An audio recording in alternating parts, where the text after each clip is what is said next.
bakaramat itu orangnya mesti balik berakal. Kalau ada kekanakan yang ajaib, misalnya bisa berzikir, kanakan yang umur sebulan bisa membaca Fatihah, itu karamat orang tuanya, itu bukan karamat sekanak-kanak kan ya. Karena anak-anak tuh kada maunya bakaramatnya belum balik lagi, belum berakal.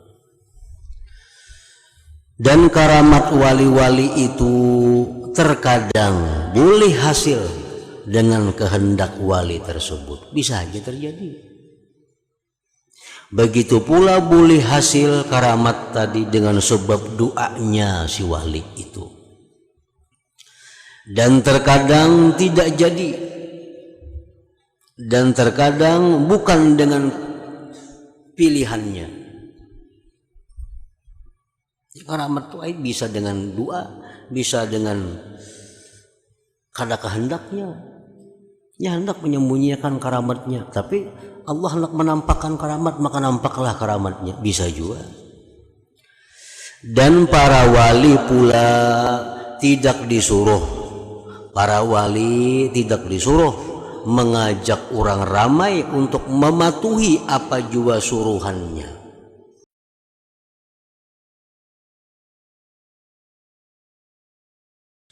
Adapun hadis-hadis yang berkenaan dengan sabitnya, dengan tetapnya karamat wali-wali, maka sangat banyak. Di antaranya ialah hadis riwayat Anas bin Malik radhiyallahu taala anhu, bahwasanya pada suatu malam dua orang lelaki dari kalangan sahabat Rasulullah sallallahu alaihi wasallam balik ke rumah mereka selepas menemui Rasulullah sallallahu alaihi wasallam. Lalu kelihatan bersama-sama mereka dua buah lampu yang menerangi jalan. Di zaman Nabi kalau ada listrik, jadi bila malam itu malam kada bulan purnama, maka tentu kadap. Nah, jadi dua sahabat Nabi ini menemui Rasulullah di malam hari. Ya sudah itu boleh ke rumah masing-masing. Ada dua buah lampu yang menerangi jalan dua orang itu. Sehingga apabila mereka berdua berpisah di persimpangan jalan, maka masing-masing mereka diiringi oleh sebuah lampu sehingga mereka sampai ke rumah masing-masing. Nah, itu menunjukkan adalah karamat. Artinya karamat itu ada sejak zaman dahulu. Hadis ini telah diriwayatkan oleh Imamul Bukhari di dalam sahihnya pada Kitabus Shalah dan pada kitab Alamatin Nubuwah. Dan dua orang laki-laki itu ialah Abbad bin Bishri, Abbad ibn al-Bishir, dan Usaid bin Hudair. Dua sahabat itu yang mendapat karamat. Dan di antaranya lagi hadis yang menceritakan tiga orang yang masuk ke dalam gua, lalu jatuh sebiji batu besar yang menutupi pintu gua itu. Lalu masing-masing mereka itu berdoa sehingga akhirnya batu itu terangkat dari pintu gua, dan mereka pun dapat keluar dengan selamat daripadanya. Tentu adalah karamat juga. Batu yang kada bisa dikitar, batu yang kada bisa dipindah karena ganalnya batu itu, sehingga menutupi pintu gua. Takurung bertiga di dalam gua. Nah, yang dalam gua itu berdoa kepada Allah agar batu itu bisa memberi jalan keluar. Akhirnya batu itu pun terangkat dari tempatnya. Dan adalah hadis ini telah diriwayatkan oleh Imam Al-Bukhari dan Imam Muslim rahimahumallahu ta'ala. Dan di antaranya lagi hadis yang menceritakan kisah Juraij, di mana di dalam cerita itu disebutkan bahwa Juraij bertanya kepada budak anak yang masih menyusu, yang mana Juraij dituduh berzina dengan ibunya. Juraij ini orang baik, orang ahli ibadah, dituduh berzina sehingga perempuannya hamil dan melahirkan. Nah, setelah melahirkan, Juraij bertanya kepada anak yang masih bayi itu, siapa ayahmu? Maka budak itu menjawab, ayahku ialah si Fulan pengembala itu. Nah, ini karamatnya Juraij. Di pandirinya kekanakan nang bayi itu bisa bersuara, menunjukkan bahwa abahku jadinya Fulan bin Fulan si pengembala itu. Sehingga selamatlah Juraij dari tuduhan orang melakukan zina dengan perempuan itu. Nah, hadis ini disebutkan dalam kitab-kitab sahih. Dan diantaranya lagi hadis riwayat Abu Hurairah radhiyallahu taala anhu berkata, telah bersabda Rasulullah sallallahu alaihi wasallam, laqad kana fima qablakum minal umam muhaddatsun fa iyyakun fi ummati ahadun fa innahu Umar. Wa fi riwayat qad kana fi man kana qablakum min bani Israil yukallamun min ghairi ay yakunu anbiya. Artinya sesungguhnya ada di kalangan umat-umat sebelum kamu itu, ujar Nabi, ada orang-orang yang dipercakapi oleh Allah Ta'ala. Di antara umat-umat dahulu itu ada orang yang langsung bisa bicara dengan Allah. Maka jikalau ada orang yang seperti itu di kalangan umatku, maka ialah Umar. Dan di dalam riwayat yang lain, sesungguhnya adalah di kalangan umat-umat sebelum kamu dari kalangan Bani Israel, orang yang dipercakapi oleh Allah Ta'ala. Tetapi mereka itu bukanlah dari kalangan nabi-nabi. Nah, tentu itu artinya adalah wali-wali. Dan diantaranya lagi hadis yang masyhur di dalam kitab Sahih Al-Bukhari dan lainnya yang menyebutkan kisah Khubaib Al-Ansari radhiyallahu taala anhu, seorang sahabat Rasulullah sallallahu alaihi wasallam, di mana dalam kisah itu bintul Haris, anak perempuan Al-Haris berkata, demi Allah, aku tidak pernah melihat seorang tawanan perang yang lebih baik daripada Khubaib. Demi Allah, aku telah mendapatinya pada suatu masa sedang memakan setangkai buah anggur. Sedangkan ketika itu beliau masih diikat dengan rantai besi. Dan pada ketika itu di negeri Makkah tidak ada sebiji pun buah anggur karena bukan musimnya.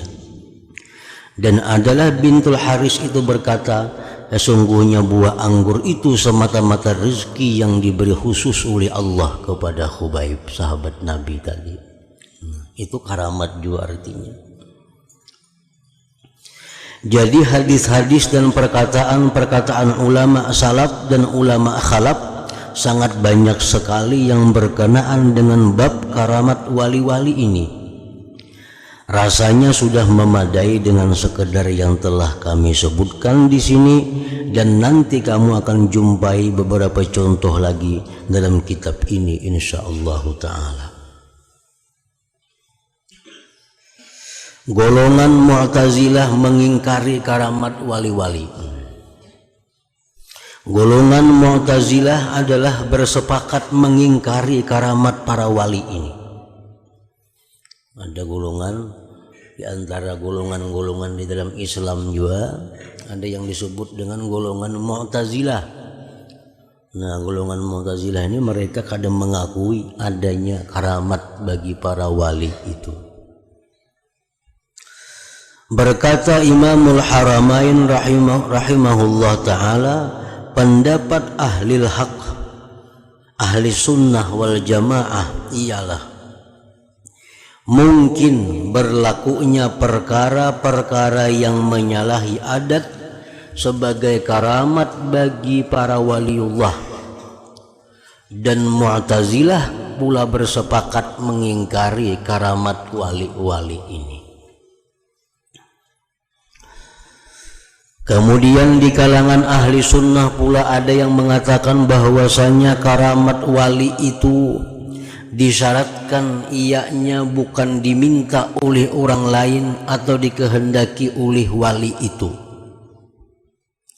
Dalam golongan ahli sunnah itu banyak pulang kelompok-kelompok ulama.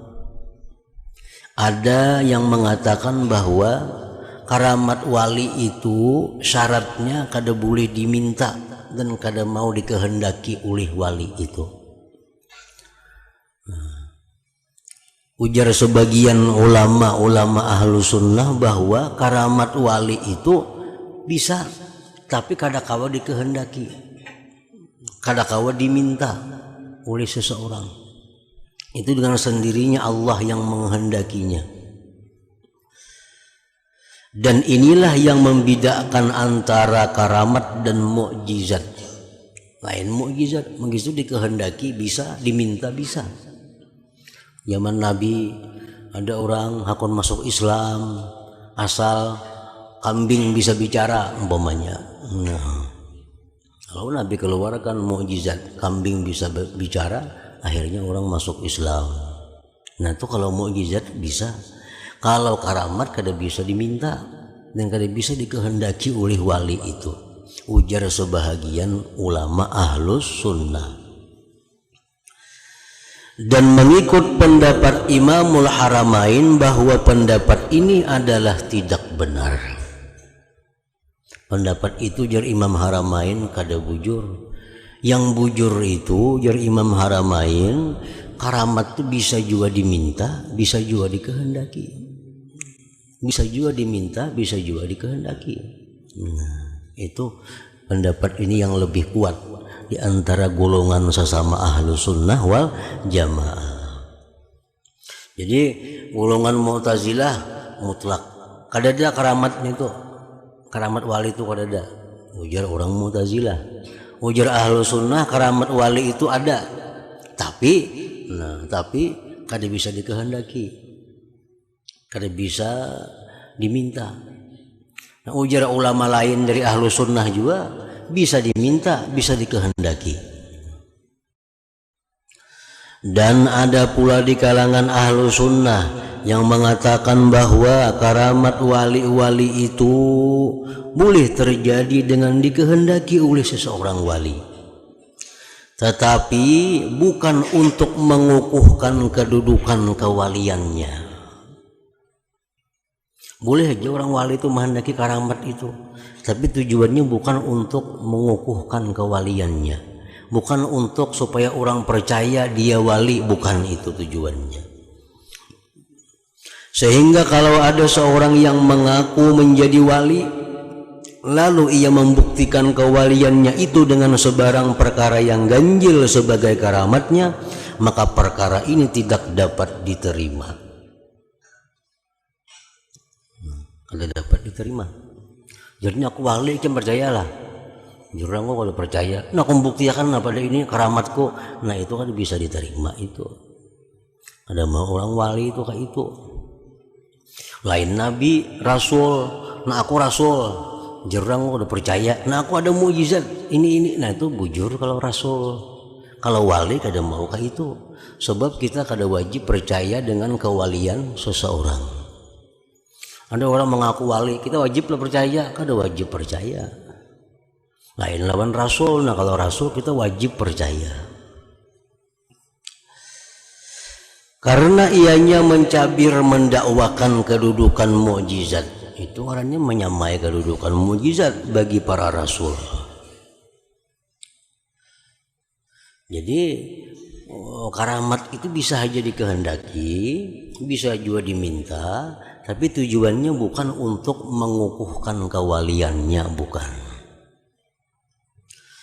Dan mengikut Imamul Haramain pula pendapat yang keduanya ini juga tidak betul.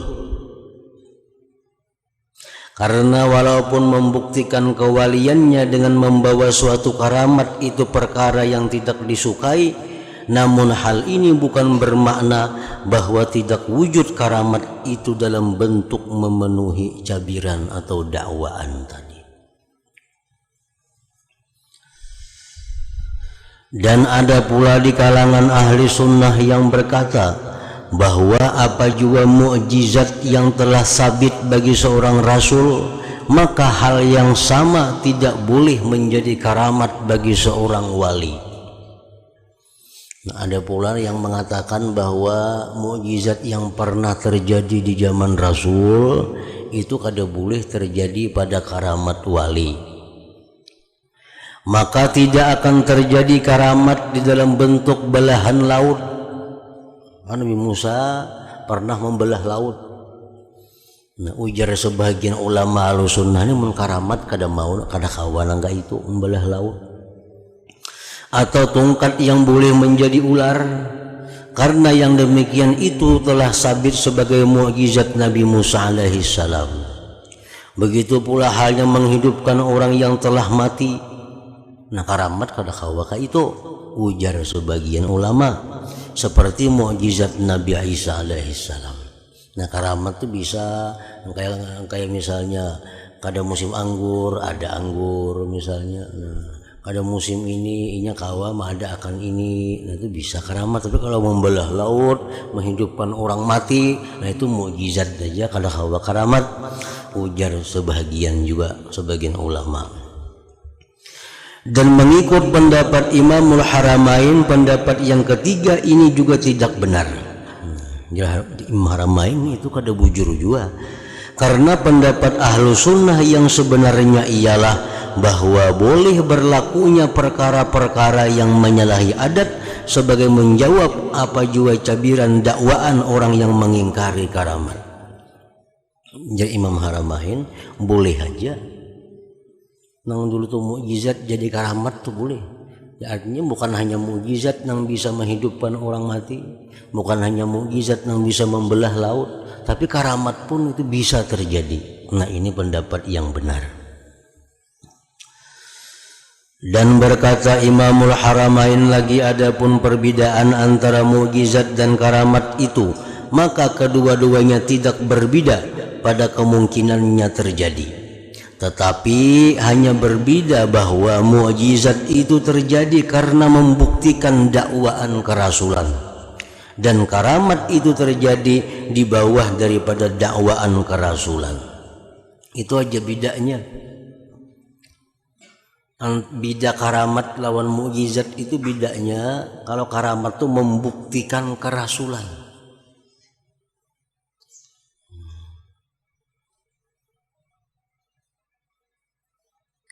sedangkan karamat itu di bawah daripada itu.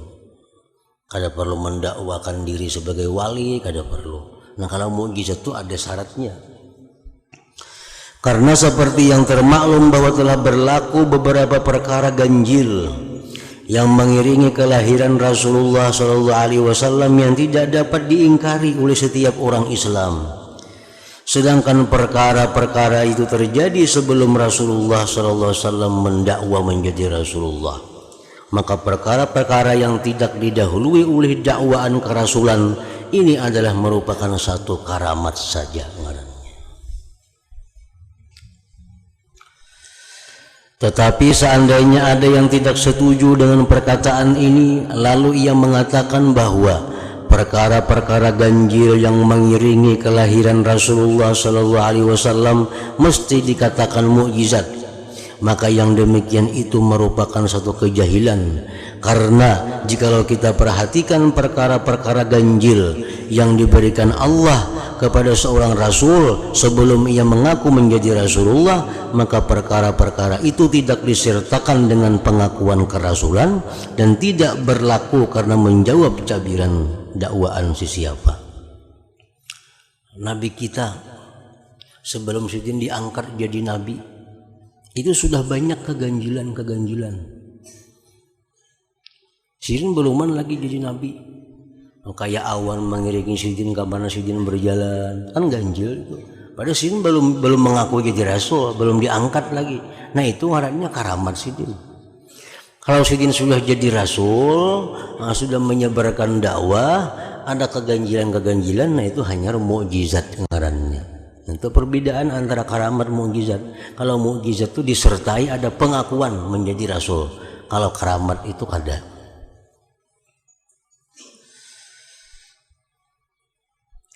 Kalau mereka masih mau juga mengatakan perkara-perkara ganjil itu sebagai mukjizat bagi para rasul, maka kita menjawab, syarat mukjizat bagi para rasul itu mesti disertai dengan pengakuan menjadi rasul.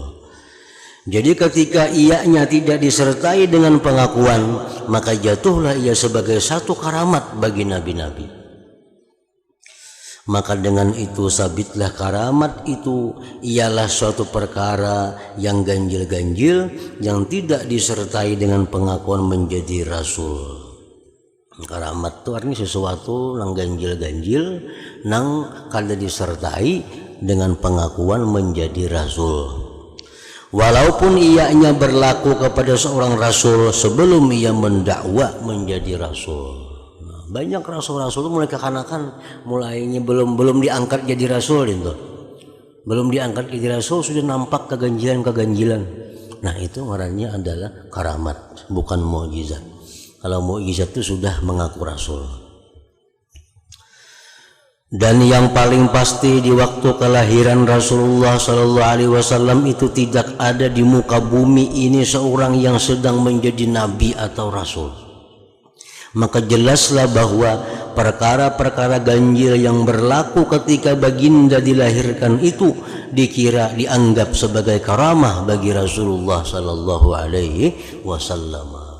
Nabi kita lahir ada cahaya yang terang, Nabi kita lahir ada macam-macam banyak kejadian-kejadian, pada sini belum diangkat jadi rasul.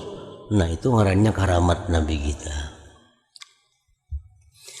Maka dengan ini saya telah membahaskan bahwa masalah karamat ini boleh berlaku. Karamat itu bisa terjadi artinya, baik dengan dalil sama'i, dalil nakli, Quran, hadis, atau dengan dalil akli, dalil akal. Dan perbedaan antara karamat dengan sihir pula ialah bahwa sihir itu tidak zahir kecuali atas orang yang fasik. Sedangkan karamat tidak akan zahir pada orang yang fasik. Dan ini bukan pembicaraan akal, tetapi suatu perkara yang telah diputuskan oleh ijma'nya ulama. Orang fasik itu kada mau ada karamat, munnya ada jo sihir ngarannya. Kemudian karamat itu walaupun tidak akan zahir pada seorang yang fasik, yang nyata fasiknya, namun dengan karamat itu engkau tidak boleh pula memastikan kewalian seseorang. Ada orang yang kada fasik, ada orang yang kada fasik, timbul keganjilan pada dirinya. Nah, kada boleh kita dengan keganjilan itu menyatakan bahwa itu orang wali, kada boleh juga, kada boleh. Namun dengan karamat itu engkau tidak boleh pula memastikan kewalian seseorang, karena jikalau engkau bersaksi atas kewalian seseorang, bermakna ia telah aman daripada fitnah atau berubah pendirian sampai ke akhir hayatnya. Dan ini adalah satu perkara yang tidak boleh bagi seorang wali dengan ittifaq para ulama. Nah, sampai di sinilah perkataan Imamul Haramain rahimahullahu ta'ala. Dan berkata Imam Abul Qasim Al-Qushairi rahimahullahu ta'ala di dalam risalahnya, zahir karamat pada seseorang adalah sebagai pertanda benarnya orang yang berkenaan pada ahwalnya, dan siapa yang tidak benar maka tidak akan zahir karamat itu padanya. Dan karamat itu tidak boleh tidak merupakan satu perbuatan yang mencarikan adat, yang melayani adat pada masa taklif atas seorang yang disifatkan dengan wali sesuai dengan keadaan yang berlaku. Nah, jadi menurut Imam Qushairi pulang, karamat itu mesti datangnya dari orang yang sudah taklif, orangnya sudah balik, orangnya sudah berakal. Dan para ulama ahli sunnah ada membedakan antara karamat dengan mukjizat, maka mengikut Imam Abu Ishaq al-Isfirayini rahimahullah ta'ala, mukjizat itu merupakan tanda kebenaran seorang nabi, dan dalil kenabian itu tidak akan wujud pada seorang yang bukan nabi. Seperti halnya perbuatan yang ilok tidak menjadi bukti bagi si alim atas kealimannya, maka orang yang bukan ilok perbuatan itu menjadi bukti bahwa dia bukan orang yang alim. Orang tuh baik kelakuannya, itu kada mestinya alim, kada mestinya ini alim. Tapi kalau orang perbuatannya jahat, nah itu jelas orang tuh bukan alim. Dan beliau Abul Qasim Al-Qushairi juga berkata, para aulia itu banyak memiliki karamat, di antaranya ialah makbul doa. Makbul, apa yang dimintanya dikabulkan oleh Allah. Adapun menyamai mukjizat nabi-nabi, maka tidak ada pada karamat wali. Dan berkata Imam Abu Bakar Ibnu Fawrak rahimahullah ta'ala, mukjizat itu merupakan dalil kebenaran. Kemudian apabila mengaku orang yang membuat mukjizat akan kenabian, maka mukjizat tersebut adalah menunjukkan atas kebenarannya. Dan jikalau orang yang membawa mukjizat itu mengisyaratkan kepada kewalian, maka ia juga dapat menunjukkan atas kebenarannya. Maka yang dinamakan akan dia ketika itu akan karamat, dan sudah tidak boleh lagi dikatakan mukjizat, walaupun ia termasuk jenis mukjizat, karena hendak membedakan antara mukjizat dengan karamat. Dan beliau juga berkata, di antara perbedaan mukjizat dan karamat ialah bahwa para anbiya, para nabi disuruh menampakkan mukjizat mereka, sedangkan para wali disuruh menutupi dan merahasiakan karamatnya. Perbedaannya juga. Dan di antara perbedaan mukjizat dan karamat pula bahwa nabi itu mendakwa kenabian dan dapat dipastikan akan sebagai nabi, sedangkan wali itu mendakwa kewaliannya dan tidak dapat dipastikan dengan karamatnya, karena masih ada kemungkinan keadaan itu berubah di akhir hayat, maka ia dianggap sebagai satu tipuan. Artinya kalau seorang nabi mengakui nabi rasul dengan menampakkan mukjizatnya, maka itu dipastikan sebagai nabi dan rasul. Tapi kalau seorang wali itu menampakkan karamatnya, itu belum dipastikan bahwa dia seorang wali, karena barangkali di akhir hayatnya kini ada berubah keadaannya menjadi orang yang kada baik. Dan berkata Imam Al-Qadhi Abu Bakrin Al-Baqillani rahimahullah ta'ala, mukjizat itu khusus dengan para nabi dan karamat itu khusus dengan para wali. Maka tidak ada mukjizat bagi para wali, karena di antara syarat mukjizat bahwa ianya beserta dengan pengakuan menjadi rasul. Dan mukjizat pula tidak menjadi mukjizat dengan sendirinya, tetapi menjadi mukjizat karena memiliki beberapa sifat yang banyak. Maka apabila cedera mana-mana bagian dari syarat-syarat itu, maka dia tidak menjadi mukjizat. Berkata Imamul Qushairi rahimahullah, apa yang dikatakan oleh Imam Abu Bakar Al-Baqillani rahimahullah ta'ala ini ialah pula yang mu'tabar, yang diambil pedoman dan yang merupakan pegangan kita. Maka syarat mukjizat secara keseluruhan atau sebahagian besar daripadanya telah pun didapati dalam karamat, kecuali satu syarat saja yang tidak akan wujud pada karamat, yaitulah mengaku menjadi rasul. Jadi artinya mukjizat lawan karamat itu sama. Kalau mukjizat kalau membelah gunung, karamat bisa aja membelah gunung. Kalau mukjizat bisa menghidupkan nang mati, karamat bisa juga menghidupkan nang mati. Cuma bedanya mukjizat itu didahului dengan dakwaan mengaku menjadi rasul. Sedangkan karamat kada didahului dengan dakwaan mengaku wali. Nah itu bedanya.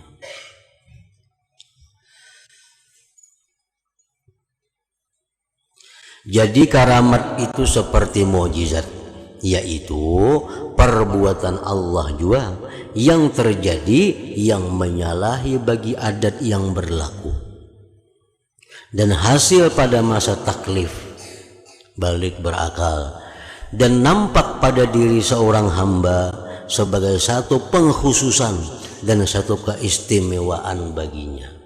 Ada kekanakan misalnya luar biasa menyalahi adat, itu karamat kuitannya itu. Karena kalau karamat itu orangnya mesti balik berakal.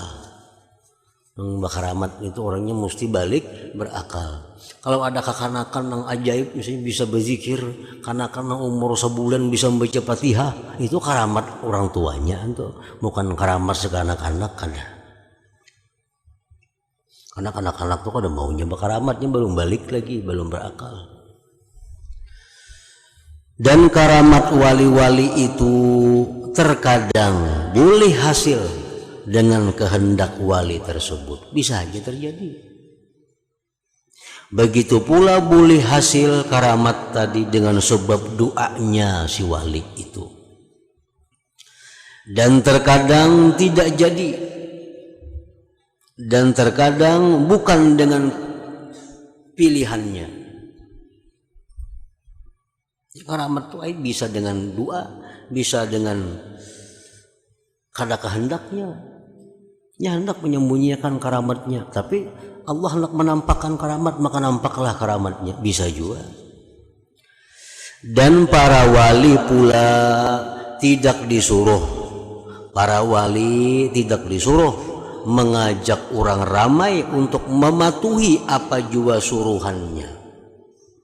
Orang wali kada ada kewinangan untuk mengajak orang banyak mematuhi perintahnya si wali itu. Nah, lain lawan rasul. Kalau rasul kita wajib taat kepada perintah rasul. Kalau perintah wali kada ada keterangan kita taat kepada perintah si wali itu. Dan seandainya wali itu mau menampakkan sebagian daripada karamatnya kepada orang-orang yang tertentu, maka perkara itu boleh pula berlaku. Artinya kalau wali itu hendak menampakkan karamatnya kepada orang-orang tertentu, itu mungkin saja terjadi dan boleh saja terjadi. Nah itulah pemahaman yang dipegang oleh kaum Ahlus Sunnah wal Jamaah. Jadi artinya karamat itu ada, dan karamat ini adalah diberikan Allah kepada orang-orang yang kekasih Allah. Karamat itu diberikan Allah kepada waliullah. Artinya orang wali itu orang yang zahir tubuhnya tunduk kepada syariat Allah, sedangkan hatinya selalu memandang kepada Allah Subhanahu wa taala. Nah itu disebut wali ngarannya. Matanya, telinganya, tangan, kakinya selalu berada di jalan syariat. Hatinya pulang selalu ingat kepada Allah. Nah itu disebut wali, orang macam itu. Nah bila orang macam ini ada keganjilan, nah itu disebut ngarannya adalah karamat. Nah jadi karamat itu bisa terjadi sebagaimana terjadinya mukjizat. Bedanya karamat kada didahului pengakuan wali. Kalau mukjizat itu sebelumnya ada pengakuan rasul atau pengakuan nabi. Nah, apakah wali tahu tentang kewaliannya? Nah, hingga situ dulu. Apakah orang wali itu tahu pada dirinya itu seorang wali? Apakah wali tahu tentang kewaliannya? Artinya apakah seorang wali itu mengetahui bahwa dirinya itu adalah seorang wali? Dan bersalahan para ulama pada menyatakan apakah seorang wali itu kenal bahwa dirinya itu seorang wali atau tidak, maka mengikut pendapat Imam Abu Bakar bin Fawrak rahimahullah ta'ala bahwa perkara itu tidak boleh. Artinya wali itu tidak kenal yang dirinya seorang wali. Menurut Imam Abu Bakar bin Fawrak, seorang wali itu tidak mengetahui bahwa dirinya itu adalah seorang wali. Karena dengan sebab itu akan hilang sifat takut akan Allah Ta'ala dan dia akan merasa aman daripada sebarang siksa, maka keadaan ini melalaikannya. Kan dalam Al-Quran disebutkan, ala inna awliya Allah la khawfun alaihim walahum yahzanun, bahwa para wali itu tidak ada takut dan duka cita bagi mereka. Lalu apabila wali itu tahu dirinya wali, maka dia akan tidak takut kepada Allah, akan tidak takut kepada su'ul khatimah. Jadi seorang wali itu mesti tidak tahu bahwa dirinya itu adalah seorang wali. Nah, itu pendapat Imam Abu Bakar bin Fawrak rahimahullah. Dan mengikut Ustaz Abu Ali Ad-Daqqaq rahimahullahu ta'ala bahwa perkara itu boleh berlaku. Nah, menurut yang Abu Ali, bahwa seorang wali itu boleh mungkin bahwa dia tahu dirinya itu adalah seorang wali. Dan pendapat inilah yang kita pilih. Ini yang kuat, bahwa seorang wali itu mungkin boleh jadi dia tahu dirinya wali, dan ada pula seorang wali itu yang tidak tahu bahwa dirinya wali. Jadi kada sama, ada orang wali yang tahu dirinya wali, ada orang wali yang tidak tahu dirinya itu wali. Dan bukanlah yang demikian itu mesti kepada setiap wali, sehingga dikatakan bahwa setiap wali itu mengetahui yang ia adalah wali, tetapi perkara itu boleh diketahui oleh sebagian dari mereka dan boleh juga tidak diketahui. Jadi ada orang wali yang hanya tahu Allah bahwa dia itu wali. Ada pula orang wali yang tahu Allah dan dirinya pun tahu bahwa dia itu adalah seorang wali. Dan apabila seorang wali mengetahui bahwa dia adalah wali, maka ini dianggap satu karamat yang khusus kepada wali tersebut. Dan bukanlah setiap karamat seorang wali ini merupakan karamat yang bentuknya sama dengan karamat wali yang lain pula. Nah, jadi wali itu lain-lain juga karamatnya. Ada yang karamatnya demikian, bisa merubah batu jadi makanan umpamanya. Ada karamat orang wali yang lain, bisa yang lain daripada itu. Jadi karamat itu kada sama, berlain-lain Allah memberikan karamat kepada wali-wali itu. Bahkan jikalau tidak tampak sebarang karamat bagi seorang wali di dunia ini, maka ini tidak mencederakan sedikit jua pun daripada kewaliannya di akhirat. Bahkan ada orang wali itu yang tidak diberi Allah karamat di dunia. Artinya dalam dunia si wali ini kada ada keistimewaan, tidak ada kelebihannya daripada orang biasa. tetapi di akhirat nanti Allah akan memberikan karamat kepadanya. Nah, ada juga yang demikian itu.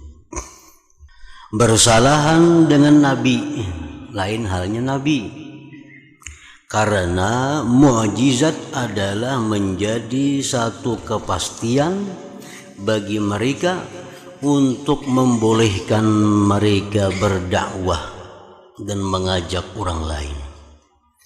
Nah, seorang nabi itu disuruh berdakwah agar orang mengakui dia itu nabi. Seorang rasul itu berdakwah agar masyarakat meyakini dia rasul. Nah, oleh karena itu mereka tahu bahwa dirinya rasul dan dia pasti diberi Allah ada mukjizat. Ada mukjizat. Karena orang lain berhajat kepada mengenali kebenaran mereka. Dan kebenaran itu tidak nyata kecuali setelah adanya mukjizat. Sedangkan keadaan wali adalah sebalik daripada keadaan nabi. Sedangkan seorang wali itu dia tidak berdakwah kepada orang lain untuk meyakini bahwa dia wali. Nah, kalau ada perintah. Artinya seorang wali berdakwah mengajak masyarakat mempercayai bahwa dia wali. Nah, itu kada boleh. Kada boleh. Dan tidak wajib ke atas orang ramai, orang awam pun, manusia-manusia pun kada wajib mengetahui kewaliannya. Nah, kita kada berdosa, kada tahu bahwa fulan itu wali, kada berdosa. Nah, kita kada berdosa, kada mempercayai si fulan itu wali, kada berdosa. Misalnya Abdul Qadir Jilani wali, kok kada percaya aja kita, kada berdosa. Nah, kada berdosa. Karena kada wajib kita mempercayai seseorang itu adalah wali. Cuma kalau orang itu benar-benar wali, nah kita kada percaya, kita kada akan dapat berkah kewaliannya. Nah, itu aja. Mun berdosa tuh kada. Mun berdosa kada. Ada orang bisi karamat macam-macam kelebihan. Lalu jar kita, aku kada percaya inya tuh wali. Berdosa lah kita, kada berdosa. Tetapi andai kata dia benar wali, nah kita kada dapat keberkahan dari wali itu. Karena kita kada percaya. Jadi kada sampai kepada dosa. Fakih Muqaddam itu kok udah percaya wali, kada apa-apa, kada berdosa.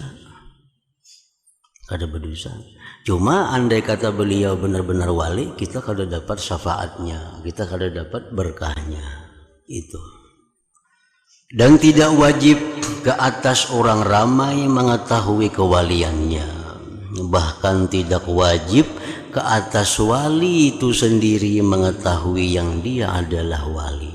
Bahkan si wali sendiri kada wajib mengetahui bahwa dia wali, apalagi orang lain. Dan 10 orang sahabat Nabi sallallahu alaihi wasallam yang telah dinyatakan masuk ke dalam surga oleh Rasulullah sallallahu alaihi wasallam. Mereka membenarkan Rasulullah sallallahu alaihi wasallam yang memberitakan bahwa mereka adalah daripada ahli surga. Nah, sedangkan 10 sahabat Nabi yang disampaikan Nabi bahwa mereka itu ahli surga, nah itu kita wajib percaya. Kenapa kita wajib percaya? Karena Nabi yang menyampaikan. Abu Bakar Siddiq, Umar bin Khattab, Utsman bin Affan, Ali bin Abi Thalib, Talhah bin Ubaidillah, Zubair ibn al-Awwam, siapa lagi? Abdurrahman bin Auf, Sa'id bin Zaid, Abu Ubaidah ibn al-Jarrah. 10 orang sahabat Nabi itu dinyatakan oleh Nabi adalah dijamin surga. berarti wali. Nah, terhadap yang 10 orang itu kita wajib mempercayai karena Nabi yang mengatakan bahwa mereka itu adalah wali. Nabi yang mengatakan. Andai kata mereka sendiri mengatakan bahwa dirinya wali, kita kada wajib percaya. Andai kata Abu Bakar mengatakan bahwa aku wali, jadi Abu Bakar, kita kada wajib percaya. Cuma berhubung Nabi yang mengatakan, nah kita wajib percaya karena Nabi yang menyatakan itu. Dan 10 orang sahabat Nabi Sallallahu Alaihi Wasallam yang telah dinyatakan masuk ke dalam surga adalah oleh Rasulullah SAW. Mereka membenarkan Rasulullah SAW yang memberitakan bahwa mereka adalah daripada ahli surga. Jadi yang 10 tadi Abu Bakar, Umar, Utsman, Ali, Talha bin Ubaidillah, Zubair bin Awam, Abdurrahman bin Auf, Sa'ad bin Abi Waqqas, Sa'id bin Zaid lawan Abu Ubaidah ibnu Jarrah, itu 10 orang. Nah kita percaya mereka itu wali karena disampaikan oleh Nabi. Kayak Sayyidina Hasan, Sayyidina Husin, wali. Nah kita wajib percaya karena Nabi mengatakan bahwa mereka itu adalah dijamin sebagai ahli surga.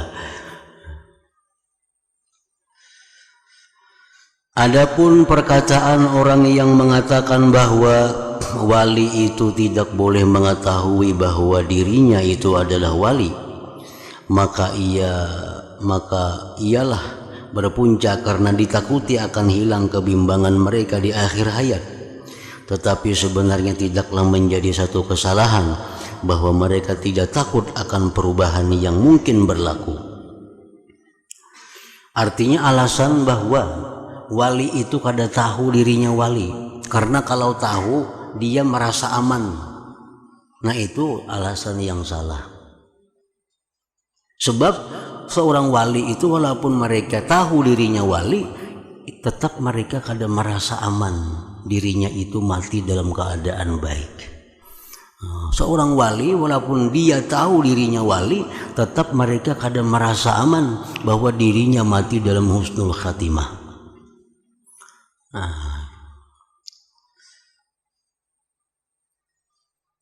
Karena apa yang mereka dapatkan di hati mereka daripada rasa garun, haibah dan membesarkan Allah adalah lebih tinggi nilainya daripada hanya sekedar takut akibat di akhir hayat.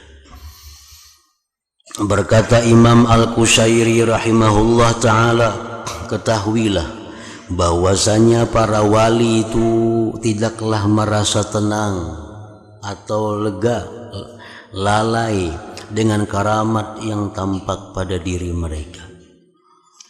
Orang yang wali, yang punya karamah, yang tahu dirinya wali, itu mereka kadang merasa tenang, kadang merasa aman bahwa dia mati pasti ke surga. Dan sebenarnya mereka pun tidak menghendakinya. Cuma terkadang tampaknya karamat itu telah memberi satu kekuatan di dalam diri mereka dan menambah penglihatan mata hati mereka, karena mereka memandang bahwa yang demikian itu adalah sebagian daripada perbuatan Allah Ta'ala. Maka dengan itu mereka merasa lebih mantap dengan kebenaran apa yang mereka pegang daripada segala i'tikad dan keyakinan. Nah, jadi kesimpulannya bahwa seorang wali boleh jadi dirinya tahu wali, dan boleh jadi seorang wali kada tahu dirinya itu wali. Dan bagi mereka yang tahu dirinya wali, itu sedikit pun kada mengurangi hati mereka membesarkan Allah, sedikit pun kada mengurangi rasa takut mereka kepada Allah, walaupun tahu mereka itu waliullah. Karamat wali-wali merupakan suatu kelanjutan daripada mukjizat Nabi Sallallahu Alaihi Wasallam. Jadi kalau ada wali itu berkaramat, karamat wali itu adalah mukjizat Nabi Sallallahu Alaihi Wasallam. Karena kan itu umatnya Nabi. Kalau seorang umat ini harat, seorang umat ini hebat, apalagi nabinya. Nah berarti karamat satu wali itu merupakan kelanjutan daripada mukjizat Nabi Sallallahu Alaihi Wasallam.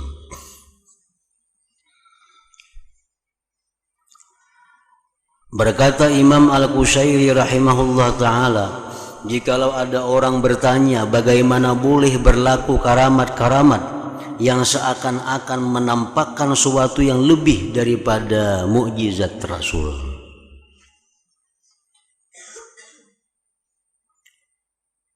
Kadang-kadang ada karamat itu yang kelihatannya lebih hebat daripada mukjizat Rasul. Nah, apakah itu bisa terjadi? Ada karamat yang lebih hebat daripada mukjizat. Maka kami menjawab, sebenarnya segala karamat para wali merupakan lanjutan daripada mukjizat Nabi Muhammad sallallahu alaihi wasallam. Karena setiap orang yang tidak benar sudah pasti karamat tidak akan terjadi ke atas dirinya. Maka setiap karamat wali daripada umat Nabi Muhammad sallallahu alaihi wasallam adalah dianggap sebagai salah satu di antara mukjizat Nabi itu sendiri. Jadi artinya jangan aneh kalau melihat ada karamat yang lebih hebat daripada mukjizat. Misalnya ada mukjizat Nabi itu membelah bulan, kan itu hebat. Nabi kita karamat bisa membelah bulan purnama jadi belah dua. Nah, sekarang ada wali membelah matahari, lebih hebat dari bulan lagi. Matahari bisa dibelahnya.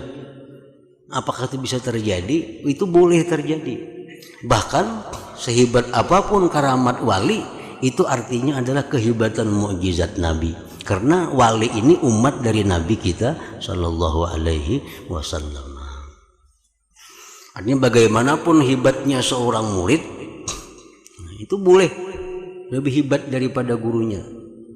Tetapi bahwa kehebatan murid itu salah satu menunjukkan kehebatan daripada gurunya itu sendiri. Jadi bisa saja terjadi, artinya demikian itu. Karena jikalau Rasul itu tidak benar, sudah tentu karamat itu tidak akan zahir ke atas para pengikutnya. Jika Rasul Nabi kita ini kada bujur, umatnya kada akan berkaramat, kada akan punya karamat. Nah karena Nabi ini bujur, lalu umatnya bisa berkaramat. Tidak boleh melebihkan wali daripada Nabi. Nah kada boleh. Misalnya tinggi wali dari Nabi, kada boleh. Manusia yang paling tinggi kedudukan di sisi Allah itu adalah Rasul. Itu manusia yang paling top di sisi Allah adalah Rasul, sebanyak 313 orang. Pemimpinnya adalah Nabi kita Muhammad Sallallahu Alaihi Wasallam. Itu paling top sudah. Nah, ranking 2 manusia yang paling tinggi martabat di sisi Allah para nabi. Pemimpinnya pun sama, Nabi kita Muhammad Sallallahu Alaihi Wasallam, karena beliau Sayyidil Anbiya wal Mursalin, penghulu Nabi dan Rasul. Berapa jumlah Nabi? 124.000 orang Nabi. Nabi Adam pertama ditutup dengan Nabi kita Sallallahu Alaihi Wasallam. Berkata Imam Al-Qushairi rahimahullah ta'ala, bolehkah wali itu dilebihkan daripada Nabi? Kami menjawab, martabat wali walau bagaimanapun tingginya, ia tidak akan mencapai martabat Nabi, seperti yang disebutkan dalam ijma' ulama. Nah, setiap Nabi itu pasti orang wali. Setiap wali belum tentu menjadi nabi. Nah, setiap nabi itu pasti wali dulu. Kada mau langsung jadi nabi kalau kada wali.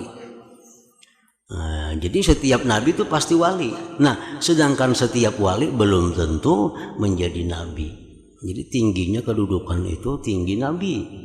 Jadi kalau kita beradab dengan wali, dengan nabi lebih beradab lagi. Kalau kita hormat dengan seorang wali, dengan nabi tentu lebih hormat lagi. Kita misalnya menyebut nama Al-Faqih Muqaddam dengan sebutan Sayyidina Al-Faqih Muqaddam, Sayyidina Al-Faqih Muqaddam. Nah, karena kita menghormati beliau, beradab dengan beliau, kita sebut Sayyidina. Artinya apa? Penghulu kami. Nah, kalau kita menyebut Nabi, nah jangan kada berbuat Sayyidina, karena Nabi itu lebih tinggi daripada wali. Sayyidina Isa alaihi salam, Sayyidina Musa alaihi salam, Sayyidina Ibrahim alaihi salam. Nah, kada boleh kita menyebut Ibrahim, Nabi Musa, Nabi Isa, tapi giliran menyebut wali Sayyidina Saman Al-Madani, Sayyidina, kada boleh. Itu kada beradab ngarannya. Karena kedudukan Nabi itu bagaimanapun lebih tinggi dari kedudukan seorang wali. Contoh-contoh karamat, berkata Imam Al-Qushairi rahimahullah ta'ala, karamat para wali itu terkadang dalam bentuk mustajab doa. Ada mukjizat karamat wali itu mustajab doa. Hanya minta, ya Allah ini dikabulkan oleh Allah. Tapi kada selalu. Nah, kada selalu. Ini berdoa selalu mustajab kada. Walaupun sekali ia berdoa mustajab, itu sudah menunjukkan karamat baginya. Atau mewujudkan makanan pada suatu waktu dengan tidak ada sebab yang zahir.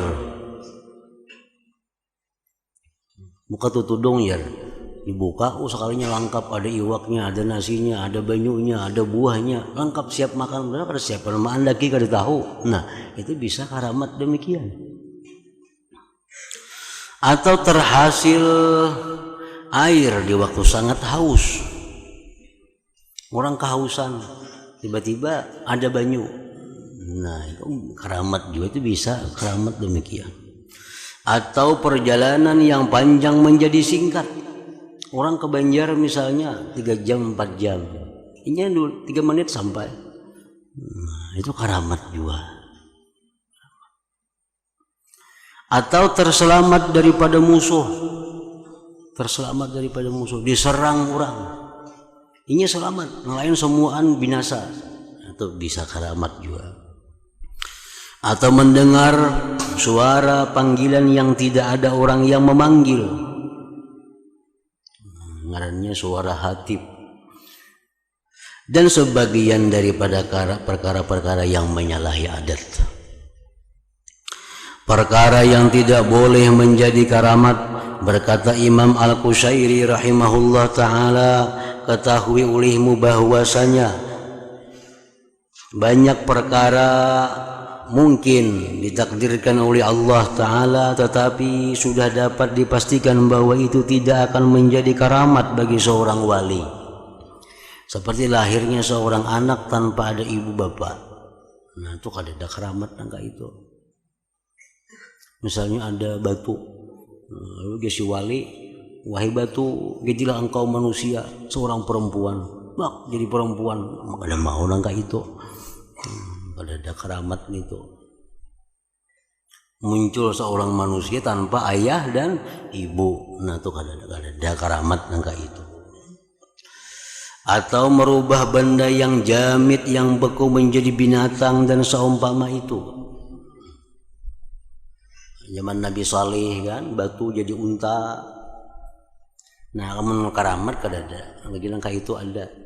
Misalnya batu, lalu berdoa si wali kepada Allah, wahai batu, jadilah engkau kambing, jadi kambing batu. Nah, kada ada itu lagi.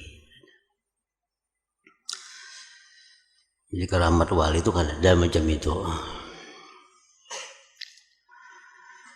Asal perkataan wali. Nah, wali itu apa garang artinya? Berkata Imam Al-Qushairi rahimahullah ta'ala, perkataan wali itu kemungkinan diambil daripada salah satu dari dua perkataan. Pertama, kalimat wali itu adalah daripada wazan fa'il yang mengandungi makna bersangatan. Seperti perkataan alim, maka artinya bersangatan alim. Dan seperti perkataan qadir, maka artinya bersangatan kuasa. Jadi wali bermakna orang yang bersangatan kuat taatnya tanpa diselangi dengan maksiat. Wali, nah itu timbangannya alim, fa'il. Artinya apa? Artinya orang yang bersangatan kuat taat kepada Allah tanpa diselati dengan kemaksiatan. Berturut-turutnya taat kepada Allah. Kalau ada halang maksiat, nah itu wali. Nah kedua, pendapat yang kedua, kalimat wali itu berasal daripada wazan fa'il yang bermakna maf'ul, yang mengandungi makna orang yang dipelihara atau yang ditolong. Seperti katil bermakna maktul, orang yang dibunuh, itu timbangan hurufnya. Dan juga seperti jarih bermakna majruh, yaitu orang yang dilukai. Jadi perkataan wali bermakna orang yang dipelihara atau orang yang ditolong oleh Allah Ta'ala secara berkekalan. Artinya orang yang selalu mendapat pertolongan Allah, orang yang selalu dapat pemeliharaan Allah, maka ia tidak akan dihina lagi dengan sebab melakukan maksiat. Bahkan ia senantiasa mendapat taufik dan diberikan kekuatan untuk senantiasa melakukan ketaatan. Allah berfirman, wa huwa yatawallas shalihin. Maksudnya Allah saja yang memelihara orang-orang yang saleh.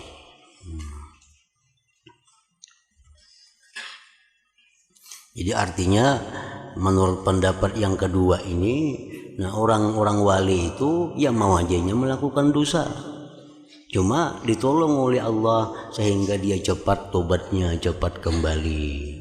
Aja berbuat dosa, cuma setiap mereka berbuat dosa mereka lakas kembali kepada Allah.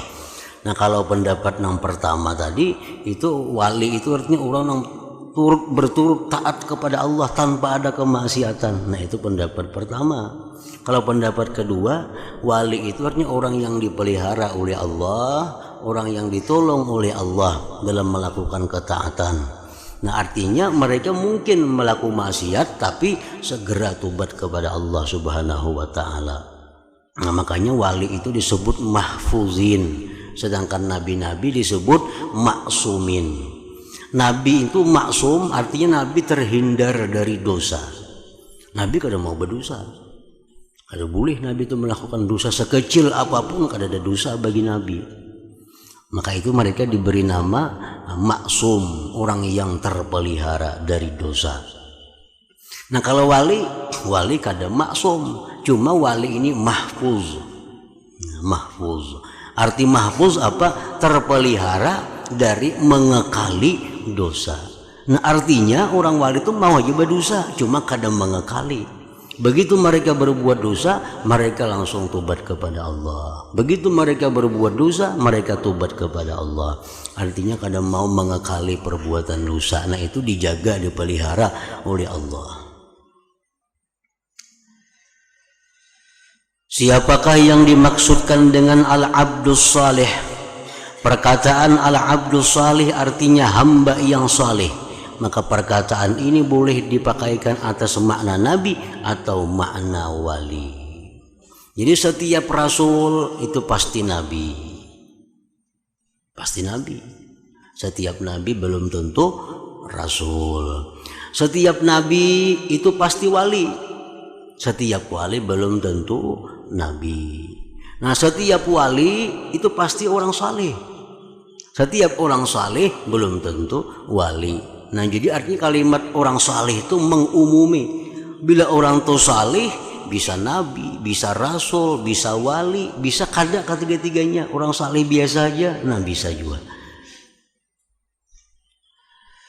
Perkataan al-abdus salih artinya hamba yang salih, maka perkataan ini boleh dipakaikan atas makna nabi atau makna wali. Oh, nabi disebut salih boleh aja karena pasti salih. Nabi disebut wali, ya pasti wali nabi. Orang wali disebut salih pasti benar. Pasti benar karena wali itu pasti salih. Cuma kalau orang salih pasti wali, nah itu kada mau, kada tentu.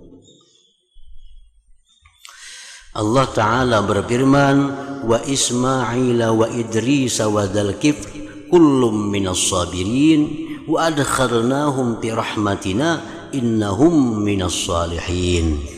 Maksudnya, dan hendaklah engkau ingati akan Ismail dan Idris dan juga Zulkifli, mereka semuanya adalah orang-orang yang bersabar, dan kami telah memasukkan mereka ke dalam rahmat kami karena mereka adalah di antara hamba-hamba kami yang saleh. Allah menyebut Nabi Ismail sebagai hamba yang saleh, padahal itu Nabi Ismail. Dan firman Allah Ta'ala tentang Nabi Yahya alaihi salam, wa nabiyyam minas salihin. Maksudnya, dan Yahya alaihi salam adalah seorang nabi daripada orang-orang yang saleh. Dan firman Allah Ta'ala lagi, faulaika ma'al ladzina an'ama Allahu alaihim minan nabiyyina was-siddiqina wasyuhada was-salihin. Maksudnya maka mereka itu bersama-sama dengan orang-orang yang telah diberi nikmat oleh Allah Ta'ala ke atas mereka daripada segala nabi dan siddiqin dan syuhada dan orang-orang yang saleh. Dan disebutkan di dalam hadis yang sahih bahwasanya Nabi Sallallahu Alaihi Wasallam bersabda tentang diri Abdullah bin Umar, ujar Nabi, innahu rajulun salih. Jadi Nabi Ibnu Umar itu laki-laki yang saleh. Nah, dan ayat-ayat Al-Quran serta hadis Nabi yang menyatakan hal ini banyak sekali. Jadi orang saleh itu mudah dulu. Jadi orang saleh. Jadi mulai kita belajar, mulai kita muta'allim, kita jadi pelajar dulu. Nah, jadi pelajar ini kita bisa naik tingkatan kepada jadi muallim, orang yang mengajar. Nah, kemudian dengan modal itu kita jadi orang saleh. Dengan modal itu kita bisa jadi orang saleh. Karena kalau kita kada berilmu, mustahil jadi orang saleh. Kalau kita kada punya ilmu, kada mungkin jadi orang saleh. Nah, syaratnya orang saleh itu mesti berilmu. Tahu ini yang haram, ini yang halal, ini yang makruh, tahu. Kalau kada tahu itu kada mungkin jadi orang saleh. Jadi punya ilmu dulu. Punya ilmu, baik mengajar atau kada mengajar, kada jadi soal. Yang penting punya ilmu. Nah, dengan punya ilmu itu diamalkan, kita jadi orang saleh. Nah, bila jadi orang saleh itu kita ada harapan satu saat dijadikan Allah seorang wali. Nah, ingat situ aja. Jadi nabi kada mungkin lagi ada. Nah, jadi rasul kada mungkin juga. Nah, ta'rif as-salih ini kemudian selanjutnya adalah ta'rif as-salih. Apa itu ta'rifnya orang yang saleh tadi?